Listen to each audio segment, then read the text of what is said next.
Olá! Então nós estamos caminhando para o fim da nossa semana 7. O último tema que devemos falar em organização do Estado, mais especificamente em relação à federação, é a intervenção.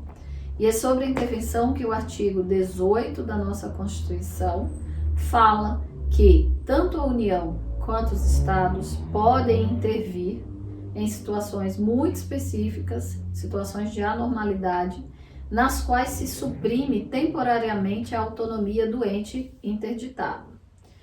Esse artigo da Constituição, o artigo 18, ele deve ser interpretado de forma restritiva e ali é um rol taxativo, né, de situações. A interpretação ali nunca pode ser para ampliar aquele rol de situações. A intervenção federal, ela pode acontecer nos estados, no Distrito Federal e nos municípios que estejam em território federal. A intervenção dos estados, ela pode acontecer nos municípios. A primeira está disposta no artigo 34 da Constituição e no artigo 35, e a segunda prevista no artigo 35 da Constituição. A intervenção realizada pela União nos estados e no Distrito Federal, elas devem ter como finalidade, como objetivo, manter a integridade nacional, repelir invasão estrangeira ou de uma unidade da federação em outra, por termo, por fim, em grave comprometimento da ordem pública, garantir o livre exercício de quaisquer dos poderes nas unidades da federação, seja o poder executivo, legislativo ou judiciário. Reorganizar finanças da unidade da federação em casos específicos previstos na Constituição, promover a execução de lei federal, ordem ou decisão judicial, assegurar a observância dos princípios republicanos dos direitos da pessoa humana, da autonomia municipal, da prestação de contas da administração pública direta e indireta e a aplicação do mínimo exigido da receita resultante de impostos estaduais, compreendidas a proveniente de transferências na manutenção e desenvolvimento do ensino e das ações dos serviços públicos de saúde nos municípios ou nos estados.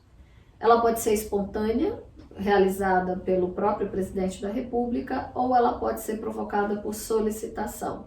Essas que são provocadas por solicitação, elas podem, no caso, o exemplo que eu poderia dar para vocês foi o caso do Rio de Janeiro, em que o próprio governador solicitou à época presidente Michel Temer, como uma saída ao problema da segurança pública no estado, que ele não estava conseguindo conter a questão das facções dentro do estado. Então ali foi feita uma intervenção pontual, de uma forma como não está expressamente prevista nem na Constituição, nem na literatura, mas como ela foi mais abrandada, o entendimento é que quem pode o mais, pode o menos, uma regra bastante reconhecida do direito. Há também aquelas provocadas por requisição, né? Quando houver uma coação contra o Poder Judiciário, por exemplo. O presidente do Supremo Tribunal Federal pode requisitar ao presidente da República. E quando houver também desobediência à ordem ou decisão judicial, o STF, o STJ ou o TSE podem fazer essa requisição ao presidente da República. Há também a provocada dependendo de provimento de representação. Essa está no artigo 34, inciso 7º da Constituição, combinado com o artigo 36, inciso 3º, né, primeira parte, que fala que a intervenção federal dependerá de provimento pelo STF de representação do Procurador-Geral da República. Né? Nessa situação, a gente tem a autoridade competente, tem a competência para fazê-lo, mas tem a necessidade de um provimento por uma outra autoridade. Então, na hipótese de solicitação pelo Executivo ou pelo Legislativo, o presidente da República não está obrigado a intervir. Ele tem discricionariedade, ele tem poder de escolha, ele precisa se convencer da conveniência e da oportunidade desta medida, que é uma medida drástica dentro do sistema federativo em que se preserva a autonomia dos entes. Né? Agora, havendo requisição do judiciário, né, não sendo o caso de suspensão de execução do ato impugnado, aquele ato que se alega o descumprimento, o presidente da República nessa situação estaria vinculado e deve decretar a intervenção federal sob pena de responsabilização. Essa intervenção, além dela ter toda uma questão de controle prévio pelo próprio presidente da República, né, que na maioria das situações tem a discricionariedade, exceto este último caso que eu relatei, ela também passa por um crivo político no Congresso Nacional. Existe um controle político da intervenção que é realizado pelo Congresso Nacional. Então, o Congresso Nacional ele vai acompanhar, né, essa expedição desse decreto pelo chefe do Poder Executivo e no prazo de 24 horas o presidente do Senado deve fazer uma convocação extraordinária, né, no prazo de 24 horas, mesmo que a casa esteja em recesso parlamentar, então ele precisa convocar e assim determinando, como está determinado no artigo 49, inciso 4º, o Congresso Nacional deverá aprovar a intervenção federal ou rejeitar a intervenção federal, né? Sempre por meio de um tipo normativo chamado decreto legislativo. E aí ele pode suspender a execução do decreto do presidente da República, ok? Além disso, em relação à intervenção federal, como não há uma disposição específica, deve prevalecer a regra geral do quórum para aprovação de projeto, ou seja, maioria simples nesse caso específico. Se o Congresso Nacional rejeitar esse decreto interventivo do presidente da República, o presidente deve cassar imediatamente o decreto sob pena de cometer crime de responsabilidade, porque aí ele estaria atentando contra os poderes constitucionais do Estado. Então, rapidamente ele deve retirar do mundo jurídico a norma que expediu. Há algumas hipóteses em que o controle político é dispensado. Elas estão no artigo 34, inciso 6º, 7º da Constituição, né?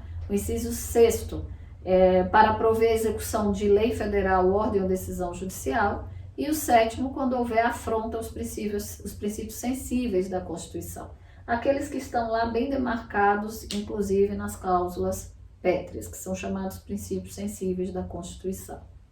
Se o decreto que suspendeu a execução do ato impugnado não foi suficiente para o restabelecimento da normalidade no ente federativo, o presidente então decretará a intervenção federal, nomeando, se for o caso, um interventor, né? O interventor é aquele que substituirá a autoridade constituída através do voto direto, né?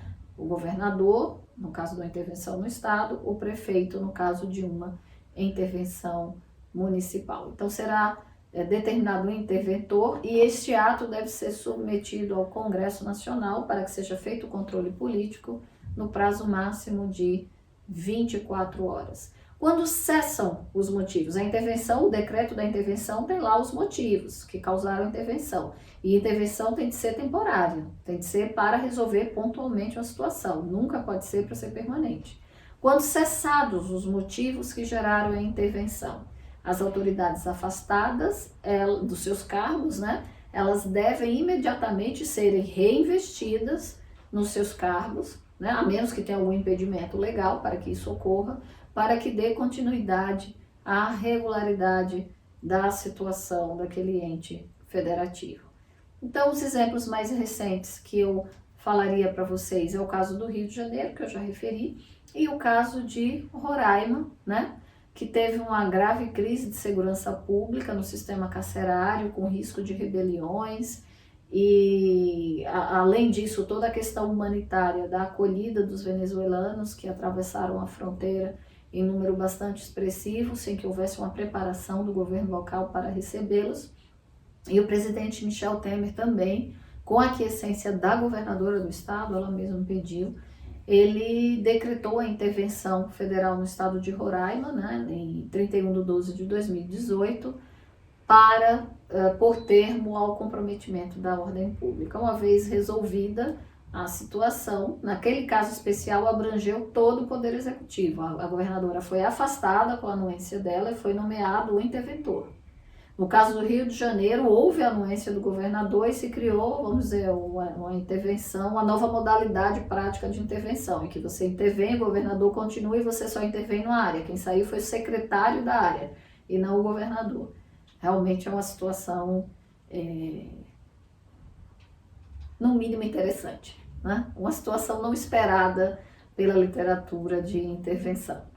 Mas valeu aí no caso a interpretação de que pode o mais, pode o menos, como a medida era menos gravosa e que a Constituição preserva a autonomia dos entes federativos, como estava sendo preservada e era necessário resolver uma questão pontual de guerras de facções no Estado, foi aceito como um modelo possível. Então, os dois exemplos mais próximos que a gente encontraria seria esse. Em relação à intervenção dos estados, né, nos municípios, ou federal nos municípios que estejam em territórios federais, elas também estão taxativamente previstas na Constituição, no artigo 35, e basicamente é quando deixa de ser paga sem motivo de força maior por 2 anos consecutivos a dívida fundada, quando não forem prestadas contas devidas na forma da lei, quando não tiver sido aplicado o mínimo exigido da Receita Municipal para manutenção de serviços de educação e saúde, quando o Tribunal de Justiça der provimento à representação para assegurar a observância do princípio indicado na Constituição Estadual, né, e para prover execução de lei, de ordem ou decisão judicial. Nesses casos, poderá ser decretada a intervenção. Quem é a autoridade competente? O governador do estado, por meio de um decreto de intervenção, e nesse decreto vai estar claro lá qual que é a amplitude, o prazo, as condições de execução e, se for o caso, quem é o interventor, quem assumirá a posição do prefeito, né? Também há uma realização de controle político pelo Poder Legislativo Estadual, tá? Então, o decreto deve ser encaminhado, o interventivo deve ser encaminhado à Assembleia Legislativa em até 24 horas. Se essa Assembleia não estiver funcionando, dá-se mais 24 horas para que seja chamada a decidir sobre isso, né? E a Constituição Federal, no artigo 36, dispensa, né, a apreciação do Congresso Nacional, né, como valendo aquela regra que a gente utilizou ali para os estados, ou pela Assembleia Legislativa Estadual, sendo que o decreto, nesses casos, limita-se a suspender a execução do ato impugnado, né? Aquele ato que está gerando o desconforto, aquele ato que está gerando a necessidade da ação do governador ou do presidente para que se restabeleça a normalidade no ente federativo.